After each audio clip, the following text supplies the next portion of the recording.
Good evening to you in Nigeria and around the world. We're live from TVC News Studio here in Abuja. You're watching Politics on Sunday. I am Femi Akonde.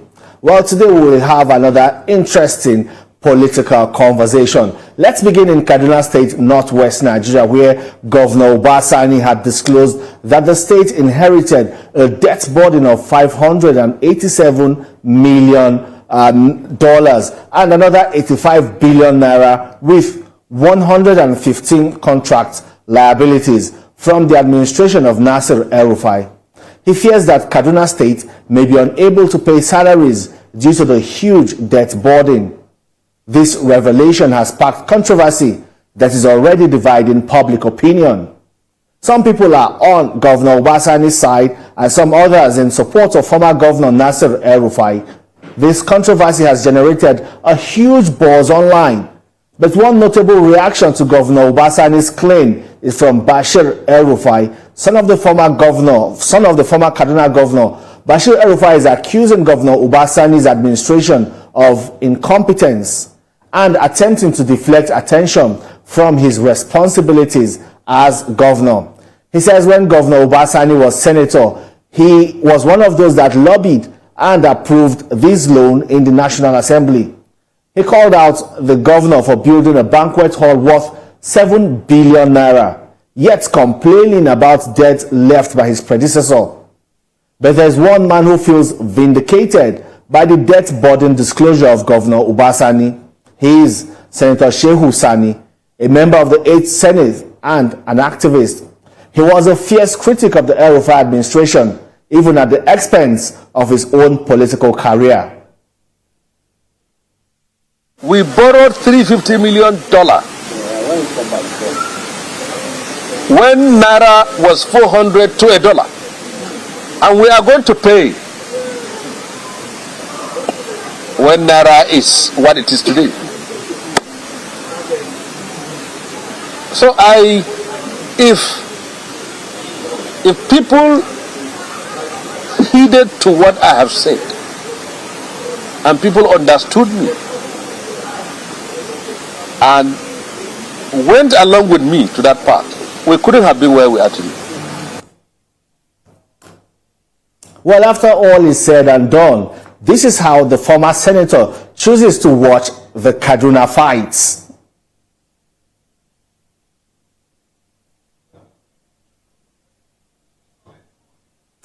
Well, that's Senator Shehu Sani just sipping his tea, minding his business, and watching things unfold in Kaduna State. Quite hilarious. Well, now the former governor of Kaduna State, Nasir El-Rufai, has also been in the news lately. He has embarked on some sort of visits that has raised eyebrows and suggests a political undertone. Between December last year and now, Malam Nasir El-Rufai has visited the former head of state, Ibrahim Badamasi Babangida, in his Amina home. He has also visited former President Olusegun Obasanjo at his Ota farm. He also visited former President Muhammadu Buhari in Daura, and he visited former head of state Yakubu Gowon. Well, his most recent visit that has got everyone talking was to the National Secretariat of the Social Democratic Party. Some people are even suggesting that the former Kaduna governor could be nursing a presidential ambition and intends to use the platform of the Social Democratic Party. Well, my guest today is the national chairman of the SDP, Alhaji Shehu Musa Gabam. Welcome to the program, sir. Great pleasure, thank you. Well, you were also, you are the one that received the former Kaduna State Governor, Nasir El-Rufai. A lot of people have been talking about that visit and the intention behind that visit. Why did he visit? I know your party has said that, oh, there is no political undertone and no strings attached, but it's hard for people to believe. Well, let me start by wishing my brothers Easter break, and of course Iftar Mubarak for some of us that are doing Ramadan. Yeah. Going straight to your issue, you know, sometimes when you hear some of this debate on public space, you wonder where the brouhaha is coming from. What is the genesis of it? And first and foremost, my relationship with Malam Nasir El-Rufai predate 1999. I know him long before then, and we've been close. And coming to SDP secretariat, I don't know why it is so special that people seek to misinterpret or interpret the way it suits them. No, he's a politician, and some people feel he has something up his There are a sleeves. lot of politicians of APC that have visited me, of other parties have visited me. If you have forgotten, not too long ago, even Al-Mustafa came to my office. People were speculating with the campaign to SDP. Will you be surprised if President Bola Ahmed Tinubu visited SDP? Will you be shocked? He knows me and I know him. Will you be surprised if tomorrow you see the National Security Advisor visiting me, who happened to be my brother and my friend? What is new about it? But you know, there's this one prominent lawyer and public affairs analyst, Daniel Bwala, put out a tweet alleging that there's going to be let me say, a political marriage between Nasir El-Rufai and Peter Obi. There's going to be that Nasir El-Rufai and Peter Obi presidential ticket, and the SDP will be used as that vehicle to achieve that aim. Well, I'm not surprised if people are talking about it. Did you see that tweet? Well, I'm coming. I'm not worried about it because, you know, Daniel Bwala is very, very close to me. At the point he ran the seat of House of Reps under SDP. And when he was a spokesman of Atiku, we always communicate. We always share some ideas. But in this case, he have not called me to find out the veracity of what he's trying to put out or otherwise. So therefore, I don't want to comment on it. Number two, you know, a lot of people need to understand that the dynamics are shifting. A lot of interests are keying in. And of course, that will not stop people from discussing. Some of us that are career politicians, we did not jump from whatever it is into politics. We understand the difference between relationship and political interests. We value relationship more than political interests. Political interests can shift, the relationship remain. So what we are trying to do is not to be like an ordinary greedy politician who believe that if you have issue with you and I visited you and then I become his enemy. I wasn't trained that way. I was trained as a well-career, well-established politician who is open to a lot of discussion, a lot of conversations. Number two, I will not be part of anything that will pull down the roof. We contributed tremendously to the stability of this country. It takes a man who is suffering from insanity to think of pulling down the roof. Now, what the government should do when such things are happening is to look at issues very widely in a very civilized manner and look at the way and manner they can make capital out of it. Not to suggest and also think that there's always very terrible or subterranean meetings to undermine the institutions of government. What is the benefit of it? First, this meeting wasn't because El-Rufai just woke up from the sleep and decided to visit the SDP secretariat. We were in his house to break our fast, the Ramadan fasting. Not just his house, a couple of us hosted the fasting. Even right now, one of us is hosting the Ramadan fast. It's just I choose to be here because of this program. Thank you. I so, appreciate that. Apart from that, we feel that, look, Nigeria will ask us a question, our generation. If we fail to work together, put our muscle together to stabilize this country, we have no excuse to give. We have traveled wide and near. We know the essence of having a viable nation. We know the consequences of allowing a nation to decay and, and what everybody is going to pay for it. And we also know, and I've said it publicly, that I'm not hanging every issue on the neck of President Bola Ahmed Tinubu. He inherited a collapsed system. So every responsible man who understands the dynamic of power and power play knows that President Bola Ahmed Tinubu inherited a very terrible system. And therefore he needed a support base. He needed people with capacity, with experience, with dexterity, you know, to be alongside whatever he's doing. And he also needed people to tell him, Mr. President, what you are doing is wrong. But has he got those people with that kind of experience and capacity who can also look him in the face and say, Mr. President, what you're doing is wrong? From your own standpoint, I'm yet to see that. You know why? I'm one of those who is still respect President Bola Ahmed Tinubu. I know him as an achiever. I know him as a strategic person. Now, on the day of his swearing in, I was there at the Eagle Square when he presented the budget sent to the National Assembly and mentioned the date to which the former President Buhari said that he is no longer going to fund the subsidy. And the further comment from him said that, okay, subsidy is gone. Now, for you to understand how myopic, how disservice we are to our own country and to our own people, before leaving the Eagle Square, there is a queue all over the place. The first oil station that changed their fuel pump was the NNPC. That is a government-owned station. They are the first to adjust the pump price. A limited liability company. You know, whatever it is, government have a share in it.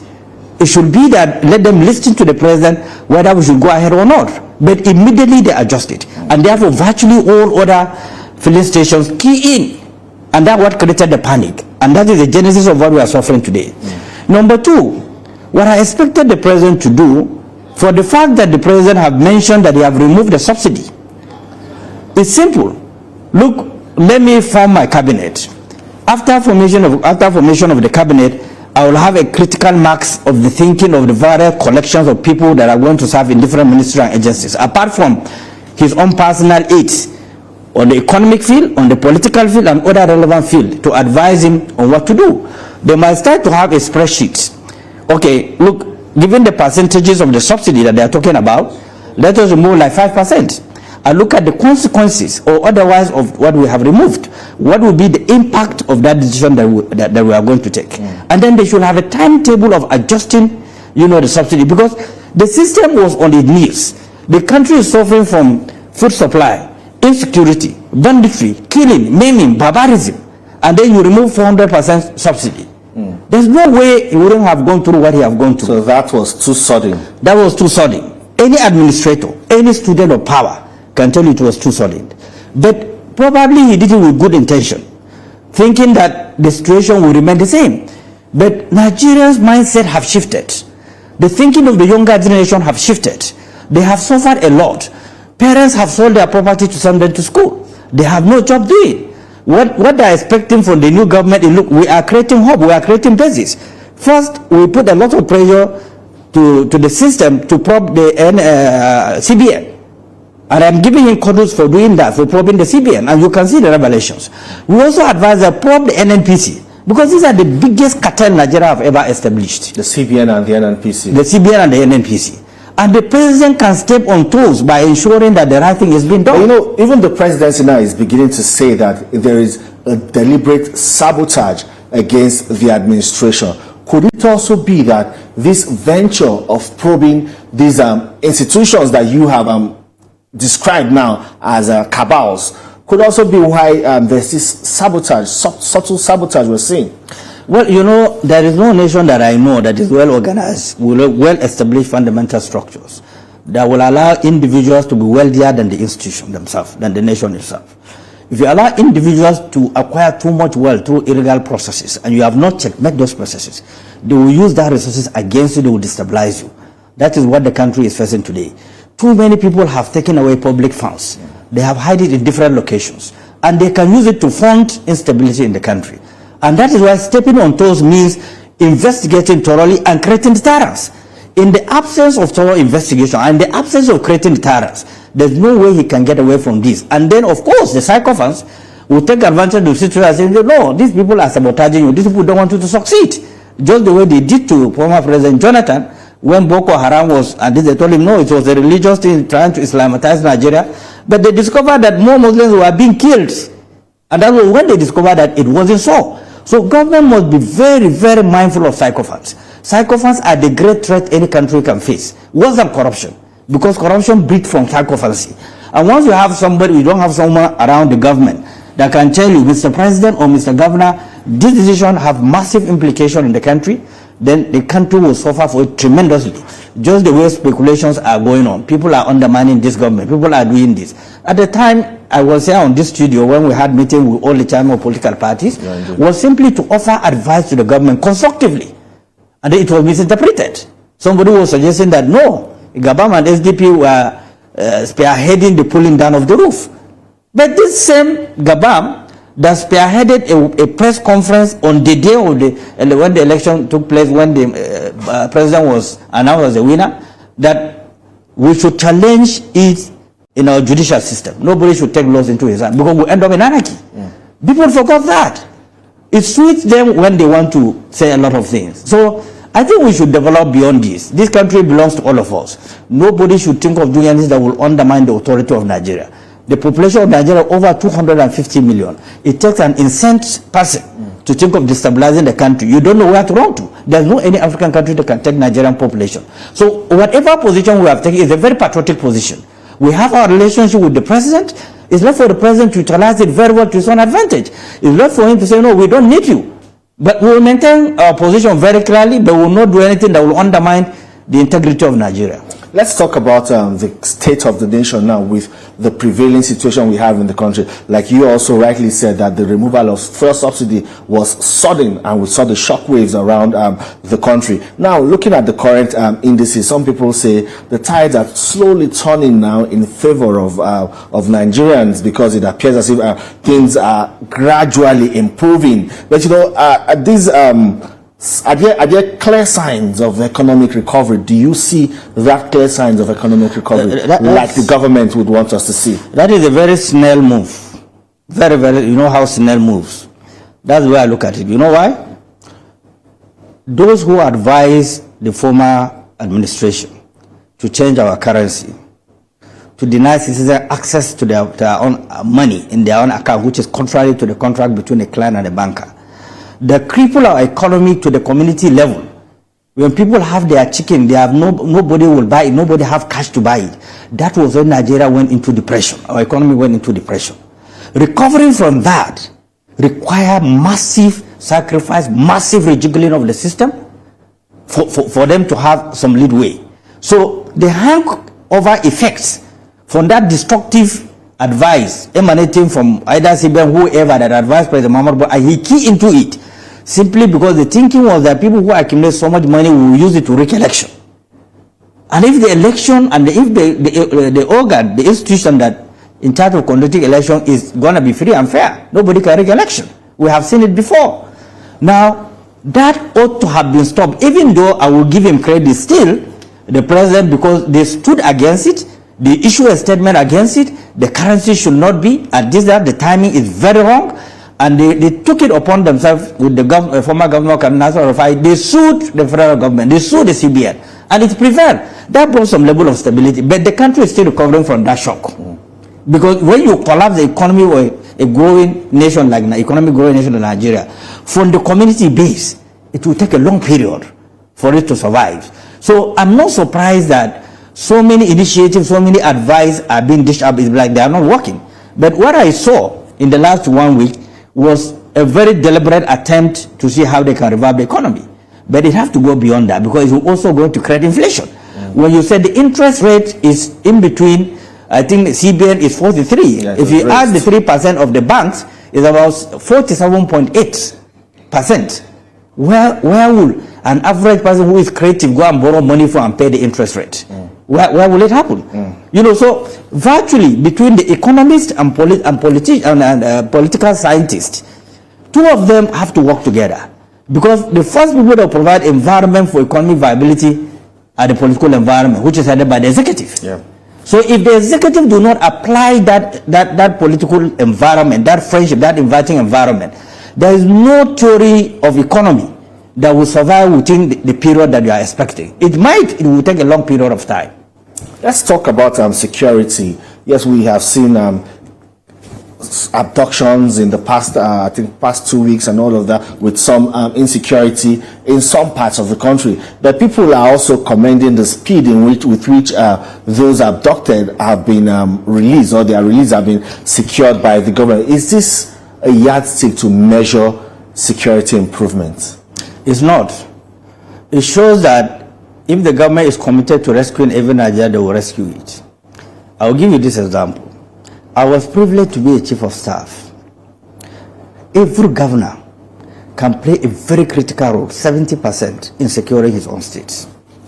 Because every information, as a governor, you have access to it from the community based. If you do not restrict yourself, you know, and cut off yourself from communication, if people have access to your telephone or your aides, they can give you information. And if you are a proactive governor, you are working with your security agencies in the state, Commissioner of Police, Director, SSS, this level of crime and criminality are preventable. There's no way you cannot prevent it. The law says that the commissioner of police shall be answerable to the governor, not me. And then the state assemblies, the governors have state assemblies that have the latitude to create laws that is convenient for the state, even if not conventional one, like our federal forces. But they can have some that can supplement what the security agencies are doing. But the fact of the matter is that most of what they have as a security vote ends up in their pocket instead of investing it in securing their state. So it is wrong for every shift of every blame to go to the federal, that because the commander in chief is the president, and therefore they cannot talk to anybody. There is no state where a governor is going for a tour or something without the area of security in the entire state accompanying him. We have seen efforts by some state governors, let's say Zamfara, for instance, and I think Sokoto, coming up with some kind of local security network to reduce the security, to tackle the security situation in their state, but they are still challenged because they don't have access to the kind of weapons or arms that these bandits, these criminals use. So it's also a challenge for them to carry out the task they have been assigned. I think it's a way forward than waiting for otherwise. Whatever security apparatus the state can do to help the situation through the state assembly, they can buy pump actions. Pump action killed. It's an operational weapon too. And then subsequently, they have to amend the constitution and ensure that weapons that are needed to enhance the efficiency of those people are legitimately being done because the process needs to be amended. But let me tell you, if the state governor cannot take care of whatever vigilante, whatever you call them, how will they sustain state police? There is no state that can sustain state police. The implication is simple. Once you create a state police, every expenditure, every bullet, every boot, every barrette, every uniform, every tear gas, every camera, the bill will be footed by the state governor. And if they are not paying salary, how would they take care of the state police? Could that also be why they are foot dragging? Which means they will come back to the federal government, apply for additional subvention to take care of the state police, and which the federal government cannot bear the burden. So what is the way forward? Simply amend the constitution, remove the protocol around the Land Use Act, let state invest in their natural endowment, create some wealth, take care of the state. Another option is that, look, the federal government can develop more federal might. First, you have to equip the entire civil defense into full combatant force. The road safety themselves, all over the world, road safety are combatant forces. So we should give the road safety arms? If you have to train them and give them because they're on the highway. So they can stop crime from the highway before coming to the city. Once the structure is properly managed and they have command centers that have beat to cover, and there's a communication system in between, you can prevent crime from happening. Because what is happening is that on the federal highway, road safety officers are being killed because they don't have any deterrence. But the moment you arm them, you train them how to operate, how to use gun, that will substantially reduce the level of crime that we are seeing. And it will go down throughout the Federation of Nigeria. So the same thing with immigration. They have border issues. Custom, they have border issues. If you don't arm them fully, will you deploy soldiers everywhere? Our army are overstretched. We have total of less than 1 million, the entire military security in Nigeria. A nation that have 250 million people. We have less than 400,000 policemen. Policing over 250. Are we serious? Do we mean business? Do we mean to protect life and property of Nigerians? We are not serious about it. So the president must be proactive in this field, and he must review the allowances of the security personnel. You can't be paying somebody 50,000 to go and die for you, and you are motivating him. I want to commend him for going to the burial of those army officers that were killed. A lot of them were killed in Borno in most of these trouble spots. They need to be encouraged. They need to know that they are sacrificing their life for the nation, and the nation will be there for them. So I think the president did well by attending, honoring the soldiers that were killed. That was a very right thing to do. Unlike before, where people feel that life doesn't matter, and then people will die and leave their children and their family, nobody to take care of them. All these dynamics, this negativity, have to change to a very prosperous nation. Yeah, we are at that stage of a constitution amendment now. You said that the constitution will need to change for certain things to fall in place. We are at that stage now. How should the governors and other stakeholders leverage on these opportunities to ensure that the kind of things we need to see, like the state police ensuring that it is adapted in a way that will suit our environment and our peculiarity? How should the governors step in? I'm sorry, it's only very few of them that are very smart and intelligent and understand the advantages of this. If you amend the constitution and you allowed the autonomy of the local government system, which is source of their concern, you know, taking away the local government funds will no longer be viable. But then you will make the local government effective. You will make the local government to check crime and criminality, and so on and so forth. And then the amendment of the constitution that will liberate the states from being subject of protocol of our laws, that is the Land Use Act, will give them that latitude of looking for investors to bring wealth into their states. And it will also create opportunity to take away lazy governors who will rely on security vote at all times to take away the resources of the states. It means that if you are going for a governor of the states, you must go out and show for investors into the states. That will create wealth, that will create employment, that will create viability of the state, and then the percentage will be given to the federal. So restructuring at this stage that we are is inevitable. Okay. It's inevitable. All right then, Alhaji Shehu Musa Gaban, I thank you so much for your time on the program, National Chairman of the Social Democratic Party. Well, before we end the show, let me tell you this. President Bola Tinubu celebrated his 72nd birthday on Friday. He cautioned his associates and well-wishers against organizing any birthday event or placing goodwill advertorial messages in newspapers, radio, and television. It appears this directive was also followed by Atiku Abubakar and Peter Obi, presidential candidates of the PDP and Labour Party. It seems I'm not the only one that noticed. Again, lawyer and public affairs analyst Daniel Bwala also called out Peter Obi for refusing to wish the president of Nigeria a happy birthday. But Bwala did not call out his former boss, Atiku Abubakar, who also did not send birthday wishes to the president. Anyway, it is what it is. And trust me, I'm not being petty. That's the program this week. You can see this episode again on TVC News YouTube channel. Do not forget to like, comment, and share. Thank you for watching. I am Femi Akonde.